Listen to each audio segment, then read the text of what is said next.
Excellent! Today's video is very important. I'm very excited because I am initiating a project. I'm doing like a soft launch of a project that I keep talking about and talking about and talking about, and I'm never going to move forward with it unless I just get going. The goal, long term, is to pretty much completely redo my entire shooting area, garage area, clear clutter, build new storage, and basically just get rid of a bunch of stuff that's been accumulating for a really long time. So that's what we're going to start off with today, like this system back here, like some giveaway products back here that I need to get shipped out. At the same time though, it is Wednesday and I basically have today to shoot this video for this week because my schedule's weird and stuff like that. So other things that are happening today, our air conditioner is having difficulty keeping up with the heat, and it's not even been that hot yet in Southern California, so we have some maintenance planned on that today. Our house is also getting cleaned today. We had a cleaning service set up 2 years ago now when my daughter was first born. We did that for about 6 months and then canceled it, but my wife has recently kicked it into gear again. So although things don't look too terribly cluttered right now, it's because we've been cleaning up so that they can actually clean under that. So we got to be prepared for when that happens as well this afternoon. Fortunately though, I will not be going it alone today. I do have help on the way. Joe's going to be here. He's going to be assisting however he can. So once he gets here, we can get started. There's just way too much stuff out here in the garage. But hey, I only spent a few minutes here and I managed to clean this off a little bit so we can make use of that space. Had to move some stuff, of course, over to my other desk. First task today is going to be the Spectre 2.0. We're going to get that packed up and ready to go because we're delivering that to Chris, aka Coalition Gaming. And also, Joe's here. Hi Joe. And Joe's happy because even though the AC in the main house isn't functional, this one is pumping out nice cool air for now. The Spectre 2.0. I built a really nice system in here and then I took it apart and I've been trying to find a good home for it ever since. And when I tweeted about it, Chris was like, hey, sure, I'll take it. I warned Chris that it comes with a terrible curse. Not like a terrible curse, it's a quirky case to build in. It's very complex and there's lots of water cooling stuff that you kind of need to work around and stuff. But anyway, what Chris is getting is all of these. These are the cable comb inserts that Singularity actually sent over to make sure I would have proper sleeving and routing stuff for the crazy cable configuration, because I had two cards out here that had 8+8+6 GPU supplemental power connectors. So when I was pulling those out of there, some of them snapped, so these can be inserted again for maybe a slightly more reasonable GPU configuration. The case also came with a quick disconnect for the drain there, but only half of it, so I went and bought the other half there. So gonna go ahead and include that too, because that is really helpful for popping on there to drain. And fortunately, Chris is only like a 15 or 20 minute drive from here to get to his work and hand this off, because that's the other difficult thing about this. Because of the way it's designed and the whole thing's kind of suspended off of these arms here, it's really challenging if you need to move it, if you need to lift it up anywhere. You feel like it's a little delicate. So being able to hand this off in person will make sure that it gets to someone who's going to give it a good home and play around with it, do some projects with it, and it will also mean I now have more space in the corner. Oh look, you can see my 1 million subscriber thing here again. It's been tucked away here for so long.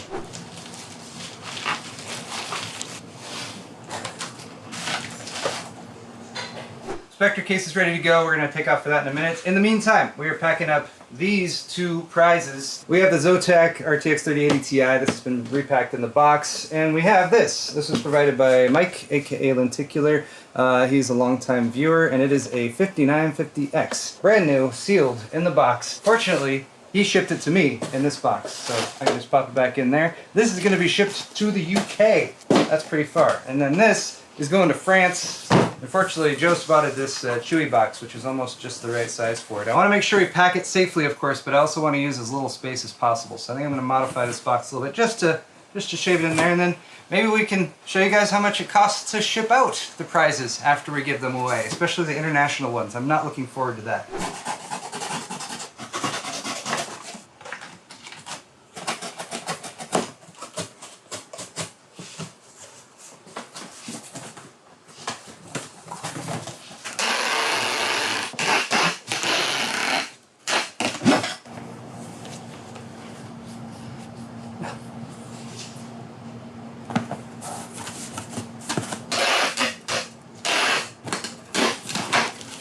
Here is this glorious system, booting it back up probably for the last time here in my garage studio or whatever the heck I call this place. So what I'm going to do here is first off, make sure that the software situation is under control so that when the winner receives it, the system is good to go. It's just booting right there.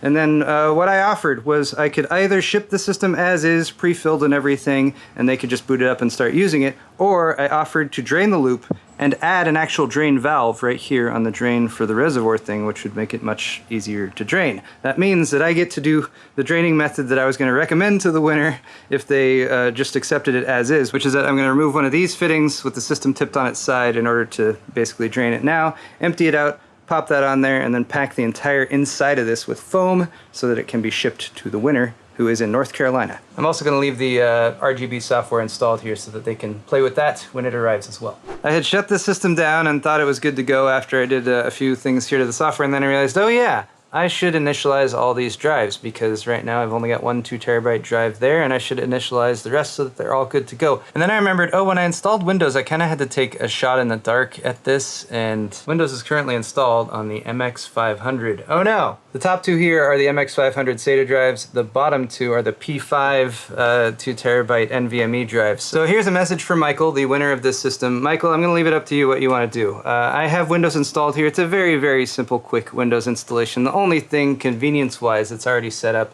is the NZXT CAM software, as well as the Lian Li Connect software to make the RGBs function properly. For now, I have all the drives set up, so they're all recognized here. I labeled the SATA ones and the NVMe ones. We have an alpha and a beta for the 2 terabyte P5. So Michael, I'll leave it up to you. If you want to reformat and reinstall Windows on one of those NVMe SSDs, that's probably a good idea. If not, you can use the system as is, booting off of a SATA drive. That's not really a huge deal for you. Either way though, 8 terabytes of storage in this system, all SSD, and that's thanks to Crucial. Thanks, Crucial. All right, we got the case packed up and we are headed over to Chris's work to meet him, hand off the case, and get some tacos. We found Chris, and he says he has something for me, for us. For both of you guys. For both of us. Oh, really? Cool. I didn't know we were gonna get some. Yeah. Oh, nice. Oh my god. I'll take extra large. We got shirts. Glorious. I like this one. It has a cool, like a CRT retro PC thing going on. Nice. All the call outs of the different Oh, sweet. features and everything. Beautiful. So, Oh, it looks about right. so should I like drape this on the seat and then? Yeah. All right, there goes the Spectre 2.0 on to better things. And we are tacos? Tacos? My treat. Tacos? Tacos. We have carnitas tacos. We're gonna get crazy.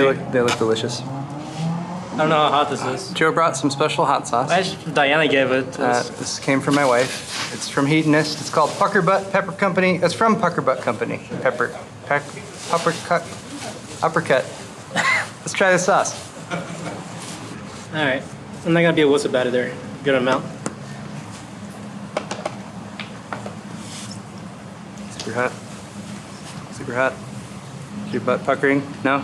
It's good. Tastes good though. Tastes good. That's really good. There's a wide range of hot sauce heat levels. Yes. All right, we're gonna give this a shot. Good. I'm gonna add some to this one too. I'll give it a shot. Yeah, it's very mild. Just try a bite first. Yeah, I'm gonna try this more. Yeah, you get the Chris reaction here. Delicious? Nutritious? Sweet. Yeah, sweet. Oh, sweet. Sweet.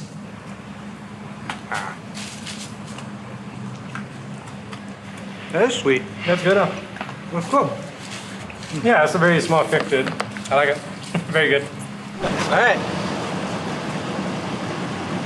Thank you. I don't know what there is to say. Thank you for the case, Paul. That's gonna be the nicest case that I probably ever owned or ever built. Hopefully in the future. Hopefully it'll take me too long to get to it. You're welcome. I am glad that it's going to a good home. Thank you for the carnitas tacos. Those were delicious. We're gonna move on, but good seeing you, Chris. Good seeing you. Take it easy. Stay cool. Bye, Joe. Later. Thanks. So we had a very nice lunch. Those were some good tacos, and I'm very happy because got back and I found this. Look, it's a shut-off valve. I was having a hard time finding one of these, but now I have one, and we can use it to attach to this system right here. Also, Corey has arrived. My elbow right there. Also, Corey has arrived, and he's working on the air conditioner, which is awesome, and we should also be getting house cleaning done very soon. So I feel like we're accomplishing a lot today.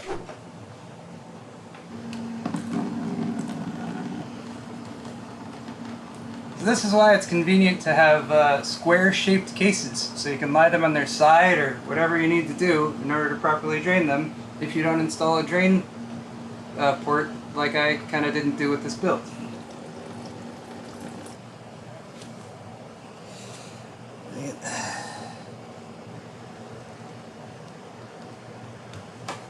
Yay, it even twists the right way.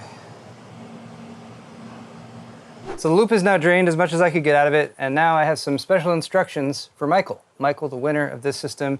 Michael, once you receive this system, here is how you're going to fill it up and get it running again. This is the EK fill pouch that they provided, and it's got a little straw on the end. So this is what I used to fill it. We're going to have Michael scent some coolant directly, so he can make sure he gets stuff that has anti-corrosion and corrosion inhibitors, I think is how that's usually described. This can be used to fill the reservoir, and the fill port is the top one right there. Squeeze and fill, just like that. Now once you start filling the reservoir, it'll get up to about yay high, and then you're going to want to turn the pump on to cycle the water or the fluid through the loop, and then you're going to want to refill the reservoir, and then you keep doing that until it stays full. In order to turn the pump on, I'm going to give you this. This is a power supply jumper, basically a pre-jumpered power supply plug. So we're going to take our main 24-pin connector, we're going to unplug it from the motherboard, we're going to plug this jumper dude in right there, and now the power supply is hot. So if the power supply is plugged in and the switch is on, the power supply is going to turn on and power whatever is plugged in. So we don't want it to power on the graphics card or the motherboard or anything like that while the loop is being filled up. So I'm going to unplug the graphics card. Then we also want to unplug the supplemental CPU power. So that is not this top plug here, but the two just below that. And you should be able to wiggle those loose. Actually, I'm just going to unplug both. I'm going to leave these unplugged. Michael, these are going to be unplugged for shipping. So all you have to do once you refill the loop is make sure you plug those back in, otherwise you won't have supplemental CPU power. So with the power cable set up like so, all you gotta do is plug in the power back here, and then you're just gonna, well, now it's off, and then you will switch it on, let the pump run, and as soon as the water starts to drop down there, turn the switch back off, and fill and repeat until it doesn't drop down anymore. Then you'll also probably wanna run it to cycle the water through and make sure any air bubbles pop up into there, and then you can top it off one last time if you really want to. Once it is full, you'll want to leak test. Just leave it running. You can get some paper towels, dry paper towels, and put it underneath wherever there might be fittings. You can also just sort of touch the bottom side of fittings and see if there's any leaks that have developed over time. It also is probably going to be a good idea for you to go to all the compression fittings and just give them a little bit of a turn and make sure that they're snugged down properly. This is actually something that anyone who has built a water-cooled system should do from time to time, especially if you just built your system and it's been in use for a month or 2 or 6. Just go to all your compression fittings, give them a little twist here and make sure that they're tightened down all the way. That's a good thing to do. And then you can use a drain port that I just installed. If you ever need to drain it, you'll just want to disconnect this. There is a rotary fitting back here, which is why this whole thing is turning a little bit. But if you undo this cap, then you can connect the hose up to this and go over to a bucket or whatever, and then twisting this will actually open the ball valve in there, and that will let the fluid actually flow out. By the way, when draining, you also need to let air into the loop at some point, so you can also uncap this or just loosen it while you're draining. And that should be a basic step-by-step on how you can fill, drain, perform maintenance on this system. And all that information is just for Michael. Nobody else, I hope nobody else was watching this part, because this info is for Michael. Congrats, Michael, again on winning this system. It will be on its way to you really, really soon. The one other thing about this build that is concerning me just a little bit is that I need to ship it, and I've just drained the loop, and there's still some water in the loop. So what I'm gonna do is uncap a few more of these things. I'll just leave those open so the loop can dry out a little bit overnight, and that way we won't have to worry too much about things growing there during shipping, because it's probably gonna be 5 days to a week plus while this thing is in transit, and with air and liquid in the loop, we want to make sure we can minimize the possibility of stuff growing. What I can do though is pack up the box of accessories and other things that are going to be shipped along with this. I can get the weight and measurement of that box, as well as this box that I'm shipping that in, as well as the 2 other boxes for the 2 other prizes that we packed up earlier. And then maybe we can show you guys how much it costs to ship 3 prizes, 1 to the US and 2 internationally. We don't have like a proper scale here or anything for shipping, because we don't ship that often. So you just get the bathroom scale, see how much you weigh, then you pick up the thing you're shipping, and then you see how much it weighs together. And the offset is how much it weighs. This is about 7 pounds. I'm not going to tell you how much I weigh. Too much. Okay guys, it's the next day. I know this was supposed to be just like a 1-day video, but things overflowed a little bit. A lot actually went down yesterday, and I got distracted towards the end of the day figuring out the situation with our air conditioner. I wanted to share that with a few of you guys because we used a Nest Gen 3 learning thermostat, and that appears to be what's causing the issue. We have a bypass for now and a potential solution moving forward. So let me show you what's going on with that real quick. Oh, our cleaning service also arrived finally yesterday, so things are relatively cleaner now. Our dogs are just down here plotting ways to make things messy again. So here's our thermostat, and the issue I was having before was it was getting really hot, and it was getting up to like 83, 84, and it kept trying to cool, and this would like trigger the AC, which is over in this utility closet area, to turn on, but it would like switch on for a second and then switch off. And that apparently is a common issue with these Nest thermostats. So this unit has a battery inside. I'm not going to disassemble it to show you, but there is a battery in there, but the battery has to stay charged in order for this to connect to Wi-Fi and to allow you to control it remotely and stuff like that. Now most homes, I don't want to say most homes, I don't know that much about air conditioning, but a lot of home HVAC systems will have 4 wires coming in, and from my understanding the red wire here is the hot wire, the other 3 are controlling the AC, the heat, and the fan. The voltage for those wires is 24 volts, which is less than you have for like if you're plugging into the wall with a 110 or 120 volts. But the Nest unit here, when you don't have a 5th wire, which would connect up to C, does charge off of that, but apparently it doesn't always charge properly, and there's a lot of people online who have been having issues with these Nest cameras not charging themselves, getting to a point of where the battery is almost dead, and then a weird thing happens where it's trying to turn on the AC and the fan at the same time, but it cycles, it like just flicks on for a second and then turns itself off. That's apparently caused by the battery inside the unit being dead or being very low. So last night we tried a temporary solution, which is that you can just plug in via the USB port there on the back, and you can just charge the unit by itself. Charging that up might mean that it stops trying to leach voltage off of one of the other wires and causes that switching on and off situation. After a short time charging last night, it didn't really seem to have fixed the issue or anything like that. But this morning, after letting it charge overnight, it does appear to be keeping the AC on for an extended period of time rather than just for the like 30 seconds to a couple minutes that was happening before. And so today it's also been keeping the temperature cooler as well as a result. So rather than buying a new Nest, which these are like $200 each or so, if charging this up doesn't solve the problem long term, or if we don't really want to have to pop it off the wall to charge it every so often, we do have one other solution, and that's gonna be arriving today, so I can't really show it to you, but basically that solution is something that you connect up to the thermostat over here with the wires on this end. It converts the 4-wire setup into a 5-wire setup. So that's what Corey, the AC tech, was able to figure out yesterday, and he figured that out by doing a bunch of tests on the unit itself, and he figured out that if you bypass the thermostat completely, it will just stay on and is keeping things pretty cool. So if the charged thermostat does not work, at least for the time being until that unit comes in and I can see if that works out, we have a bypass with just a little alligator clip here. By the way, this is a solution for me right here. Please do not try to duplicate this in your own home. Your wiring might be different, your situation might be different, but we can just clip that on right there, and voila, we have bypassed the thermostat, and now the AC has turned on again, and cool air is once again flowing out of those vents. Using that method, we can keep the AC on for a more extended period of time and keep things more livable in here, so we can keep doing what we do, working from home like my wife and I often do. One last thing I want to handle for today, actually two last things I'm going to handle for today though. These are the 2 packages that are being shipped to the UK and to France. I have the shipping labels and everything set up for that. So I'm going to ship these, and then I'm going to do one more thing. Alright, packages are dropped off, and if you guys are wondering how much that cost, the CPU, $170. The graphics card, $272, and I may or may not have to pay a little bit extra in duties and customs when they actually get delivered. That's going to be billed to my account. I sent them as gifts because, you know, they're giveaway items. That counts as a gift, right? We'll see though. We'll see if I get charged more. But I got one more thing I'm going to do real quick.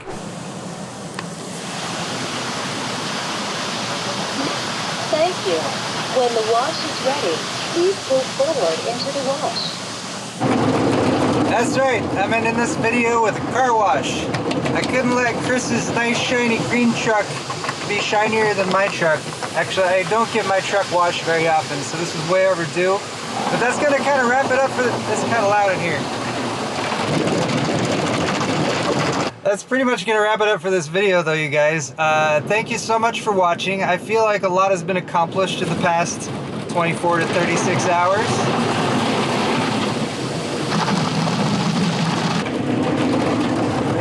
Maybe doing the outro in here wasn't such a good idea. But But yeah, my house is much cleaner, my car is much cleaner, my air conditioner is not fully fixed, got to figure out that issue with the thermostat, but it's at least functional now, and we have a way to turn it on and force it to be on if the thermostat is acting up. And of course, getting those prizes shipped out, that's a big deal, and making some huge first steps, just some baby steps, some initial steps on the big summer project that I'm going to be working on and doing more work on next week as I try to really do a good job clearing out and sort of resetting my workspace out in the garage and outside the garage in the backyard as well. Thank you guys so much for watching this video though. If you enjoyed it, hit the thumbs up button, and we'll see you guys in the next one. Bye bye.